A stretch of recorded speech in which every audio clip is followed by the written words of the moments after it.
주님의 교회가 부활주일을 보내고 이제 곧 승천주일 그리고 오순절 성령 강림주일을 맞이하게 될 것입니다. 그래서 몇 주 동안 승천하신 예수님, 지금 여기에서 승천하신 예수님이 어떠한 사역을 하고 계시는지에 대한 하나님의 말씀을 차례대로 살펴보고 있습니다. 우리가 예수님을 그리스도라고 부릅니다. 그리스도는 기름 부음을 받을 자라는 뜻이죠. 그래서 이스라엘 시대에는 기름 부음을 왕과 제사장과 선지자에게 부었습니다. 왕과 제사장과 선지자가 메시아의 구원자의 사역을 한다라는 것이죠.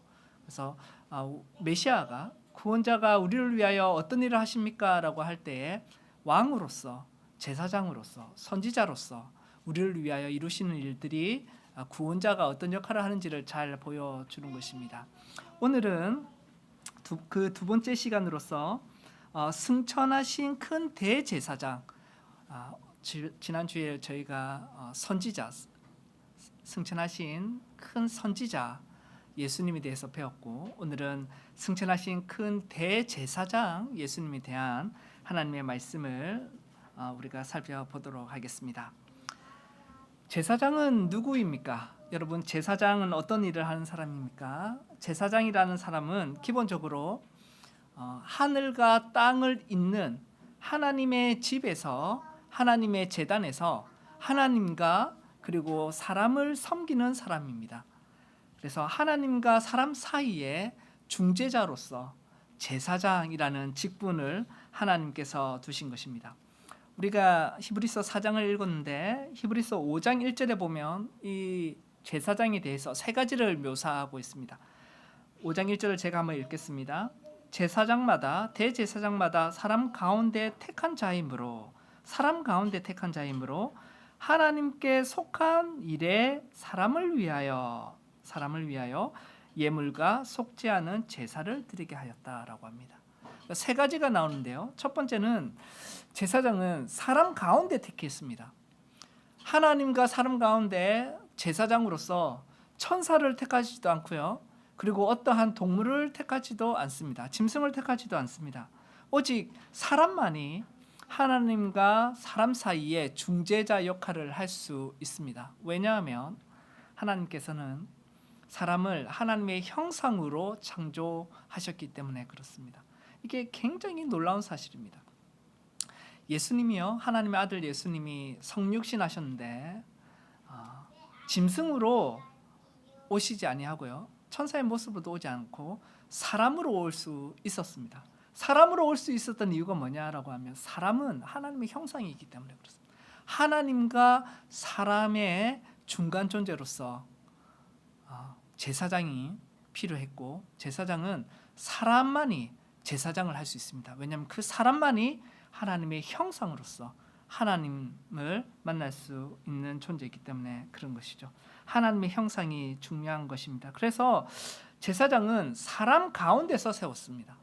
그러니까 하나님이 어떤 천사를 보내지 아니하시고 사람들 가운데서 세웠다라는 것이죠.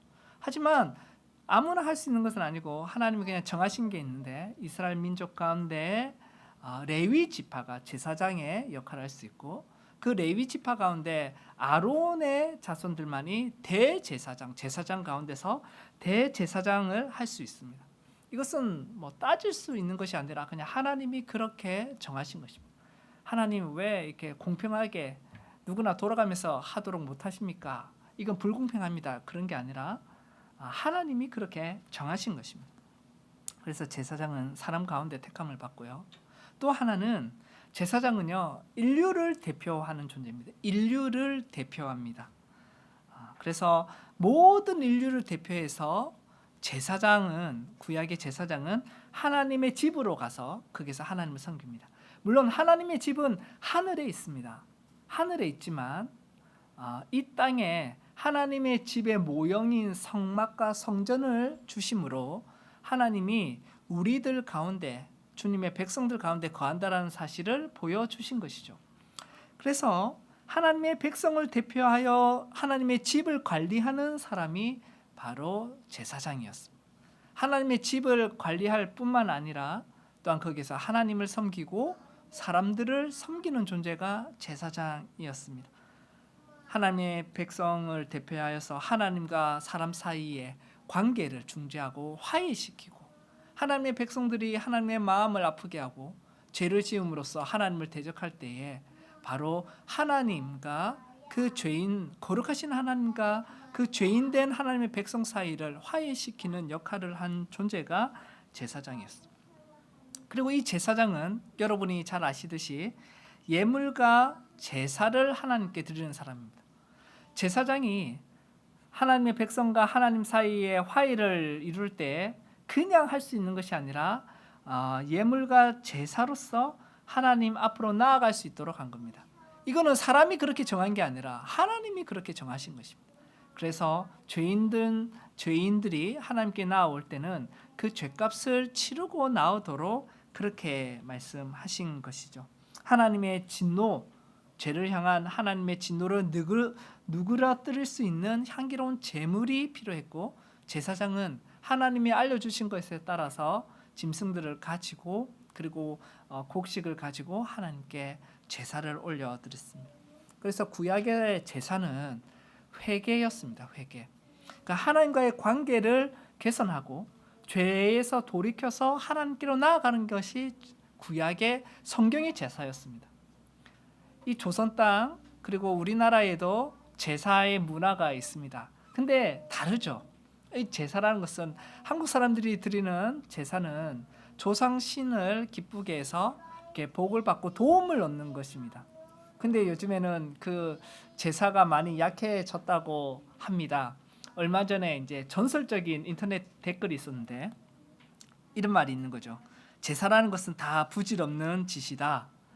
진짜 조상을 잘 만나 조상 덕을 본 사람들은 명절에 제사를 안 하고 다 해외여행을 간다라는 거예요. 그래서 조상 덕에 일이라도 보지 못한 사람들이 음식상에 절하고 또 제사 문제 때문에 집에서 부인이랑 싸운다, 이제 이런 댓글을 적었는데 이 댓글이 뉴스에도 나왔습니다. 그래서 많은 한국 사람들한테 너무 충격적인 거죠.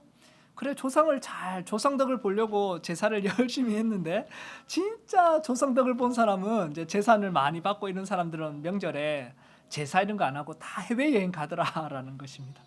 이게 한국 사람들한테 굉장히 충격적이었다고 합니다. 그래서 제사 문화가 확 줄어들었대요. 근데 한국 사람들은 제사를 그렇게 하는 것이죠. 조상신에게 덕을 보기 위해서.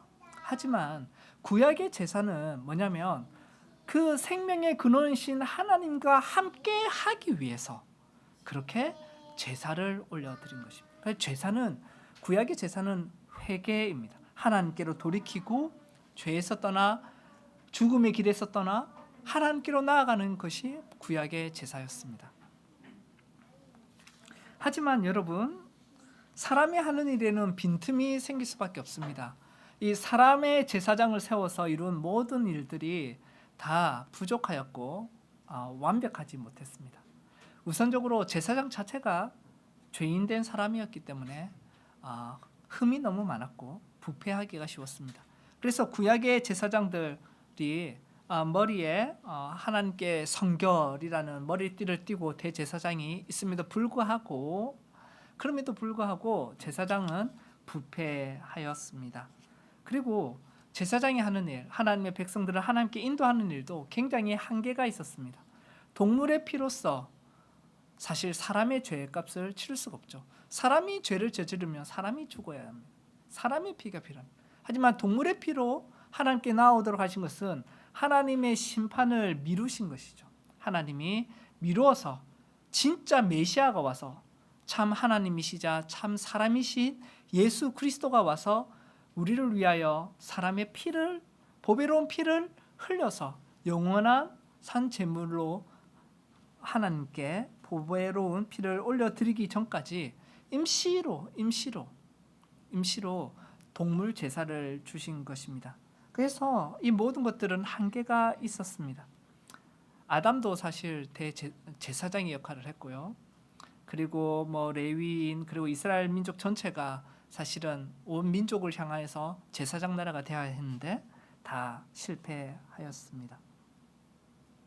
그래서 하나님의 백성들은 하나님이 하나님을 잘 섬기기 위하여 또 모든 사람들을 참되게 구원하기 위하여 참된 대제사장, 더 큰 정말 위대한 큰 대제사장이 오기를 기다려야 했던 것입니다. 이 대제사장은 임시적인 동물의 피로서가 아니라 영원한 생명의 가치가 있는 피로서, 제물로서 하나님께 제사를 드려서 계속해서 반복적으로 제사를 드릴 필요가 없이 단번에 하나님의 백성들을 깨끗게 하고 하나님께로 나아가도록 하는 그러한 제사를 드리실 것입니다.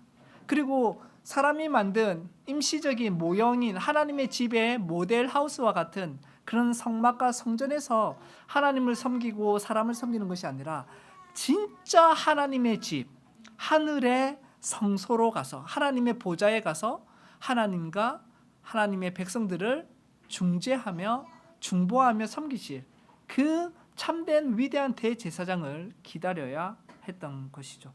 그리고 예수 그리스도께서 이 땅에 하나님의 때에 오신 것입니다.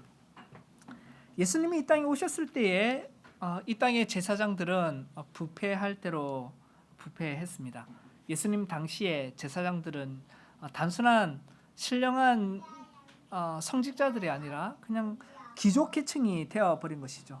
그래서 예루살렘 성전에서 들어오는 성전세와 돈으로 성전을 운영하면서 또 막대한 부와 그리고 영향력을 행사하기 시작했습니다. 그들은 오직 현실에 또 관심이 많았습니다. 사두개파 사람들이 제사장을 많이 했는데 이 사두개파 사람들은요 부활도 믿지 아니하고 천사나 영적인 존재도 믿지 아니하는 제사장들이었습니다. 오직 당대 로마와 어떻게 잘 지낼까 그러한 것에만 관심이 있는 제사장이었죠. 그래서 예수님은요 성전 청결 사건을 통해서 이 사두개인 사람들을 굉장히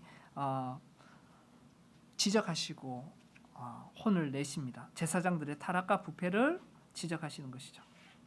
근데 우리 주 예수 그리스도 영원한 대제사장은 다른 분이셨습니다.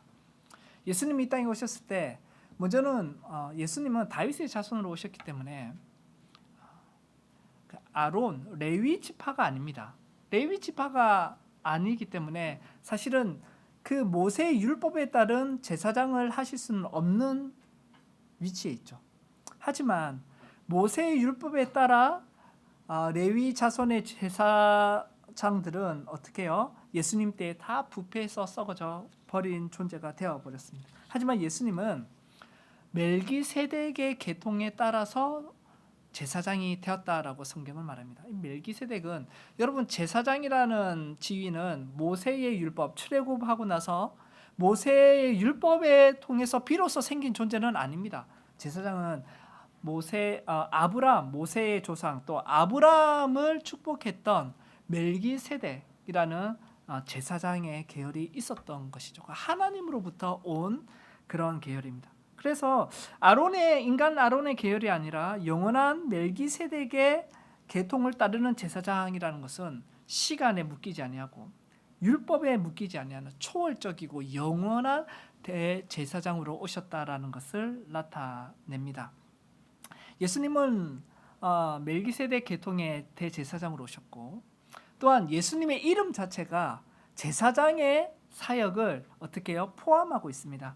여러분 마리아가 예수님을 잉태했을 때 천사가 와서 그렇게 말하죠. 마리아에게 네가 아들을 낳을 것인데 그 아들의 이름을 예수라 하라. 예수라고 하라. 그가 자기 백성을 그들의 죄에서 구원할 분이시기 때문이다 라고 합니다. 여러분 죄에서 구원하는 일 바로 제사장이 하는 일입니다. 죄된 인간들을 하나님 앞에서 정결하게 했던 일들이 바로 제사장이 하는 일이고 예수님의 이름 자체가 예수님이 다윗의 자손으로 오셨지만 레위 지파가 아니었지만 멜기세덱의 계통으로서 예수님의 이름 자체가 무엇입니까? 바로 제사장을 나타내는 것입니다. 그리고 예수님이 30세가 돼서 공생애를 시작하셨습니다. 제사장들이 30살이 되어야지 제사장 일을 시작할 수 있었기 때문에 그런 것이죠. 그리고 예수님이 죄가 없으신 예수님이 세례를 받으셨습니다.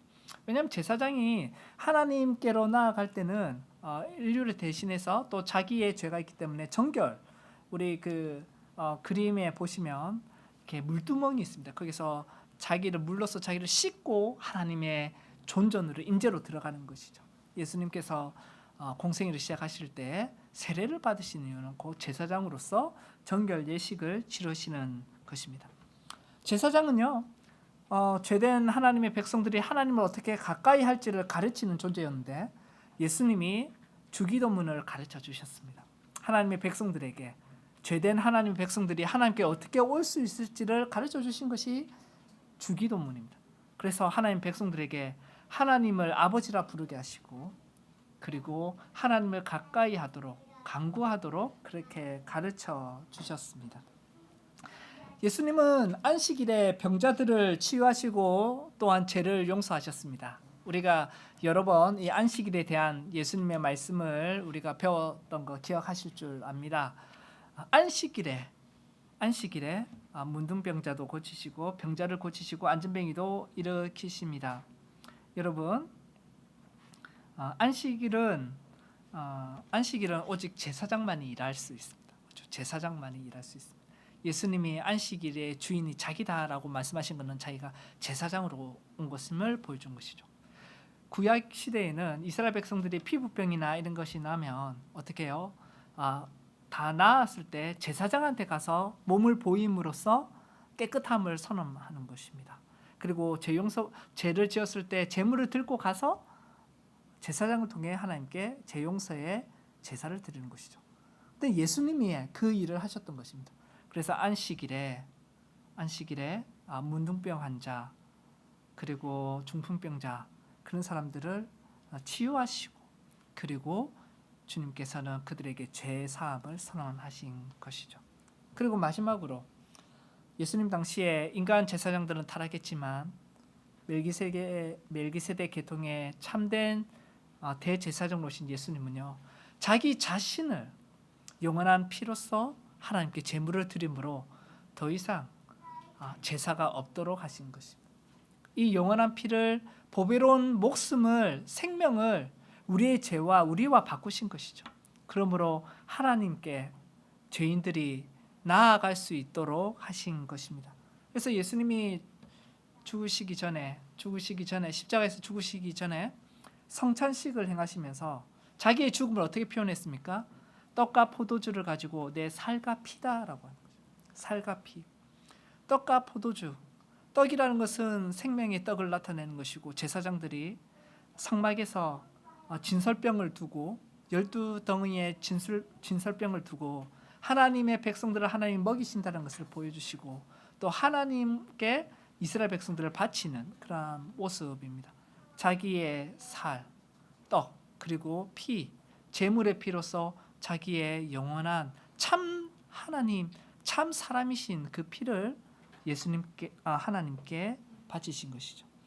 예수님이 십자가에서 죽으실 때에 성전의 장막이 커튼이 찢어진 거, 위에서 아래로 찢어진 거 잘 아실 것입니다. 이제는 모든 사람이 예수 그리스도의 피로 말미암아 그리스도 예수 안에서 하나님께로 나아갈 수 있는 길을 여신 분이 바로 참된 대제사장 예수님입니다.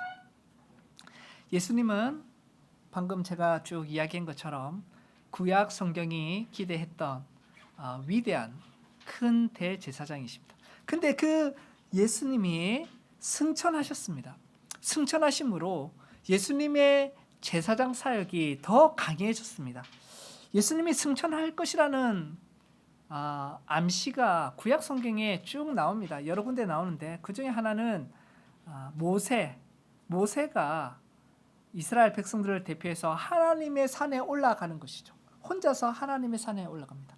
다윗이 시편에서 누가 하나님의 산에 오를 것인가라고 하는데, 하나님의 산은 단순히 성전이 있는 것이 아니라 참되게 따지면 하나님의 보좌고 하나님의 나라에 하나님의 우편을 나타내는 것입니다. 누가 가겠습니까? 오직 메시아만이, 제사장만이 들어갈 수 있습니다. 이스라엘 백성들을 대표해서 모세는 여호와의 산에 신의 산에 올라갔고 거기서 하나님의 말씀을 받았던 것입니다. 그리고 여러분 모세뿐만 아니라 모세를 통해서 알려주신 율법에 따르면 대제사장이 성막에서 1년에 한 번 지성소로 들어가는 그 규율에서 우리는 앞으로 대제사장이 하늘로 승천할 것이라는 것을 미리 보게 되는 것입니다. 성막은 우주를 나타냅니다. 하나님이 이 땅에 함께 하신다는 것을 나타내는데 성막 밖은 세상이라고 하며 성막의 그 뜰 안은 바로 약속의 땅을 나타냅니다. 그리고 그 뜰 안에 텐트가 성막이 있는데 성막이 두 종류로 나눠져 있습니다. 한쪽은 성소, 거룩한 장소고 그 안쪽은 지성소라고 해서 지극히 거룩한 장소입니다. 여러분 잘 아실 것입니다. 성소는 하늘을 나타냅니다. 그래서 제사장이 하늘로 들어가는 것이죠. 그리고 지성소는 그 하늘 가운데 하나님의 보좌를 나타내는 것입니다. 1년에 한 번 하나님의 보좌 앞에 피를 가지고 갔습니다. 자기 몸에 피를 바르고 그리고 언약궤에 피를 뿌림으로 나아갔습니다. 물론 하나님의 영광으로 또 향을 통해서 연기를 통해서 하나님의 영광을 직접 보지는 못합니다. 인간 대제사장 그러합니다. 근데 여러분 이것이 바로 대제사장이 승천할 것임을 하늘로 들어갈 것임을 미리 보여주는 것이죠. 지성소로 들어갈 때에 그 성막 커튼에 보면 세라핌이라고 해서 그룹 천사들이 딱 수놓아 있습니다. 하나님의 보좌에 있을 천사. 그래서 그들을 통하여 바로 하늘로 들어간다는 것을 보여줍니다. 인간 대제사장은 옷을 보시면 그 가운데 보석이 12보석을 가지고 있습니다. 그게 이스라엘 백성들의 각 지파의 이름이 적혀 있어요. 그래서 이스라엘 백성들의 이름을 마음에 새겨서 가슴에 새긴 돌을 가지고 인간 대제사장은 지성소로 들어갔습니다.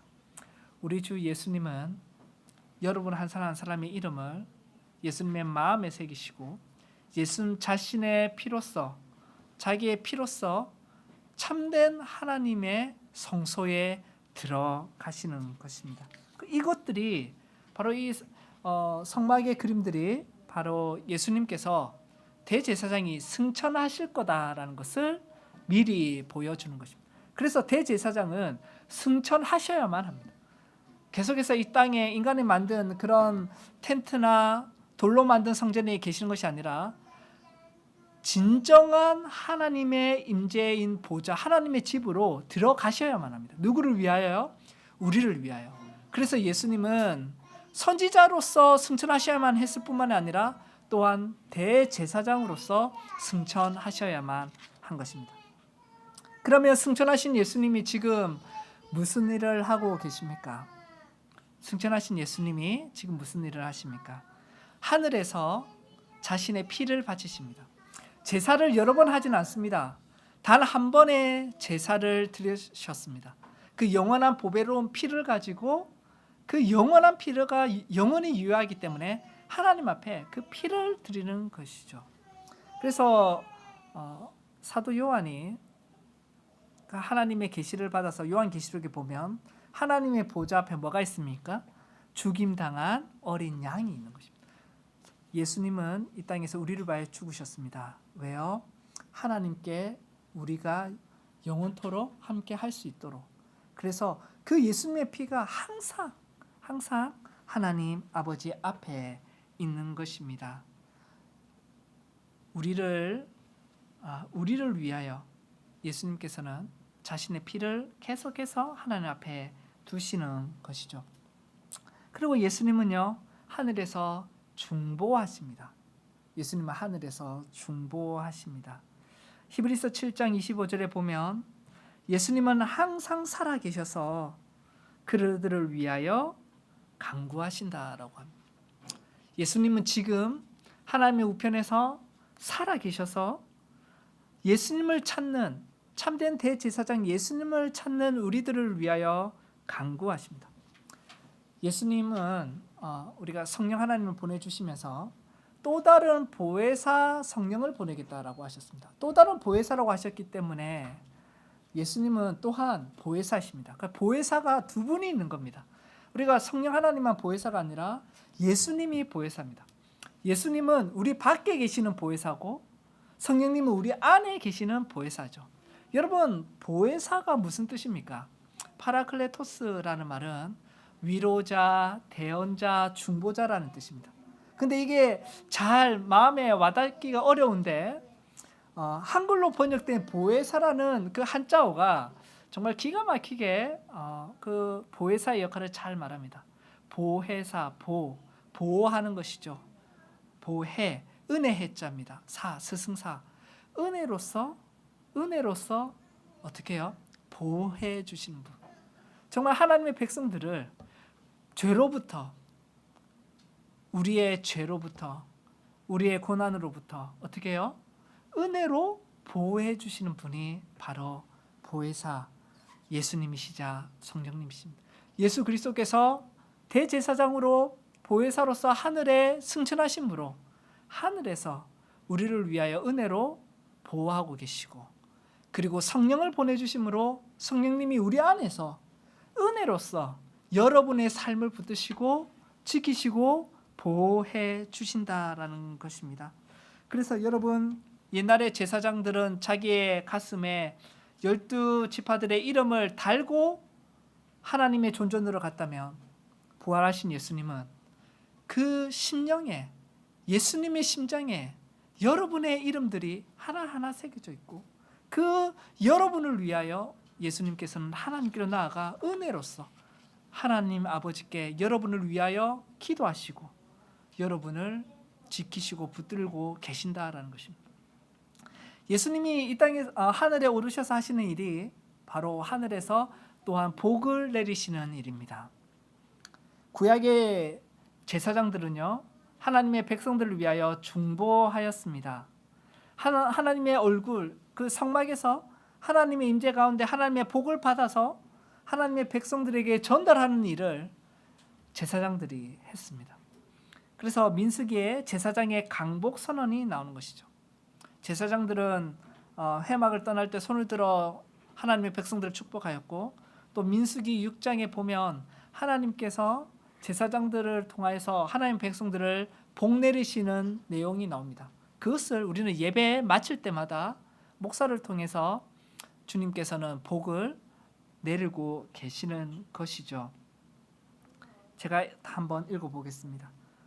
여호와께서 모세에게 말씀하여 이르시되 아론과 그의 아들들에게 말하여 이르시기를 너희는 이스라엘 자손을 위하여 이렇게 축복하여 이르되 여호와는 내게 복을 주시고 너를 지키시기를 원하며 여호와는 그의 얼굴을 내게 비추사 은혜 베푸시기를 원하며 여호와는 그 얼굴을 내게로 향하여 드사 평강 주시기를 원하노라 할지니라 하라. 그들은 이같이 내 이름으로 이스라엘 자손에게 축복할지니 내가 그들에게 복을 주리라. 여러분, 인간 대제사장들이 손을 올려서 하나님의 복을 전달하였습니다. 예수님께서는 승천하셔서 손을 들어 하나님의 복을 내리시는데, 만복의 근원은 하나님이시고 하나님의 영을 받는 것이 가장 큰 복입니다. 그래서 하나님 아버지께서는 구하는 자에게 가장 좋은 것을 주신다라고 하시는데, 같은 내용이 다른 복음서에서는 성령을 주시지 않겠느냐라고 합니다. 성령 하나님을 주시는 것, 하나님 자신을 주시는 것이 가장 큰 것이죠. 어린아이가 용돈을 달라고 할 때에 돈을 주는 것보다 부모 자신을 주면, 맞죠?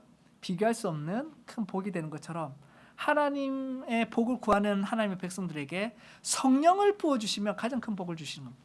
그래서 인간 대제사장은 이 땅에서 하나님의 복을 선언하였고, 그리고 승천하신 대제사장 예수님은 하늘에서 성령을 하나님의 백성들에게 부어주시는 것인데, 그것이 바로 승천하시고 나서 얼마 안 있어 내려온 오순절 성령 강림 사건입니다. 그래서 지금도 예수님께서는 하나님 우편에서 여러분에게 복을 내리고 계신다라는 것입니다. 여러분의 심령에 성령을 부어주심으로 은혜로서 지키시며 복을 주십니다. 결론적으로 여러분 말씀을 생각하며 적용해 보겠습니다. 우리에게는 승천하신 큰 대제사장이 계십니다. 여러분에게는 승천하신 대제사장 예수님이 계십니다. 그분이 여러분에게 있다라는 것입니다. 지금 하나님의 집에서 하늘 성소에서 우리를 위하여 하나님 아버지와 우리 사이에 중보자로 계십니다. 그래서 예수님은 사람이 되셔서 승천하시고 나서도 그 사람의 몸을 그대로 가지고 계십니다. 왜냐하면 영원토록 하나님과 사람 사이에 대제사장의 역할을 하셔야 되기 때문입니다. 예수님은 항상 살아계셔서 우리를 위하여 기도하고 계시다 했습니다. 그러면 여러분 우리는 어떻게 해야 합니까? 여러분을 위하여 항상 하나님 앞에서 기도하시는 분이 계시고 여러분을 위하여 항상 여러분의 죄를 용서해 주시고자 자기의 피를 바치시는 분이 계시고 여러분을 위하여 항상 손을 들어 성령을 부어주심으로 복을 주시는 그 예수님이 계시는데 여러분은 그러면 어떻게 하시겠습니까? 어떻게 해야 합니까? 그냥 계시는가 보다 하고 끝나야 됩니까? 그렇지 않습니다. 오늘 우리가 읽은 성경 본문의 16절이 바로 그 답을 말해주고 있습니다. 우리 16절의 말씀을 한번 함께 읽겠습니다. 시작. 그러므로 우리는 긍휼하심을 받고 때를 따라 돕는 은혜를 얻기 위하여 은혜의 보좌 앞에 담대히 나아갈 것입니다. 성도 여러분, 우리가 어려움에 처했을 때, 공고함에 처했을 때, 낭패당했을 때 어린아이가 부모를 찾듯이 우리는 예수님을 찾아야 합니다. 예수님이 여러분의 대제사장, 은혜로 자비롭게 여러분을 품어주시고 하나님 아버지께 인도해 주시고 여러분을 위하여 기도하시는 그 대제사장 예수님이 계신다라는 것입니다. 여러분, 예수님은 감정 없이 여러분의 감정을 공감할 수 없는 분이 아니십니다. 예수님께서는 우리가 직면하고 있고 느끼고 있는 이 인생의 무게와 그 괴로움과 연약한 모든 것들을 완전히 이해하시고 동정하십니다. 공감만 하실 뿐만 아니라 실제로 그 문제를 해결해야 할 수 있는 능력을 가지신 분이 바로 우리의 큰 대제사장, 승천하신 예수 그리스도이십니다. 여러분, 우리가 도움이 필요한 그때마다 우리가 도움을 구하면 주님께서는 성령을 통하여 우리에게 임재하시고 그리고 은혜로서 우리를 지키시고 예수 그리스도의 영은 우리를 너그럽게 하며 친절하게 우리를 위로하시고 힘있게 세워주시는 것입니다. 여러분, 예수님의 인내는 한이 없습니다. 우리의 연약함을 예수님께 숨길 필요가 없습니다. 예수님은 죄인과 세리의 친구라고 했습니다. 여러분, 우리 모두가 죄인이고 우리는 차마 누구에도 말할 수 없는 죄악 가운데서 양심의 가책을 느끼며 괴로워하며 인생을 살아갈 때가 많이 있습니다. 그리고 그 누구에게도 도움을 구할 수 없는 어려운 상황에서 오직 하나님만을 정말 바라볼 수밖에 없는 그러한 상황도 우리에게 있습니다. 그런 것들을 예수님께 숨길 필요가 없습니다. 예수님은 살아계셔서 우리를 위하여 간구하시는 대제사장이십니다. 예수님께 기도로 긍휼을 구하고 때를 따라 돕는 은혜, 매 순간마다 일마다 정말 필요한 도움을 구할 수 있는 은혜, 그것을 주시는 분이 예수님이십니다. 예수님은 여러분이 저지른 실수를 아실 뿐만 아니라 앞으로 저지를 실수와 죄의 모습도 알고 계십니다.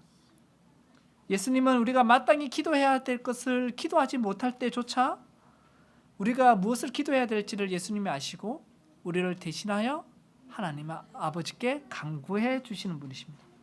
예수님은 우리가 가장 거룩해야 할 순간마저도 우리의 마음은 더럽고 또는 우리의 생각이 죄로 오염되어 있음을 잘 알고 계십니다. 우리가 믿음이 강해야 될 순간마저도 우리는 불신앙의 자리에 있다는 거 예수님은 잘 아십니다. 그럼에도 예수님께서는 우리를 초대하시고 은혜의 보좌 앞에 담대히 나아가라고 합니다. 때를 따라 돕는 은혜를 얻기 위하여 여러분 은혜의 보좌 앞에 나아가야 됩니다. 은혜의 보좌, 은혜가 내려오는 곳, 그곳에 예수님께서 우리의 대제사장으로 오십니다. 여러분이 그 어떤 죄를 저질렀던 간에, 여러분이 얼마나 못났던 간에, 여러분이 얼마나 무력하던 간에 우리의 대제사장 예수님을 의지하고 나아가면 우리는 풍족한 은혜를 받게 될 것입니다. 그 예수님을 사랑하고 지금도 부활하시고 살아계시고 하나님 우편에서 대제사장으로 계신 그 예수님을 바라보며 믿음으로 살아가시는 모든 성도님들 되시길 간절히 바랍니다. 아멘.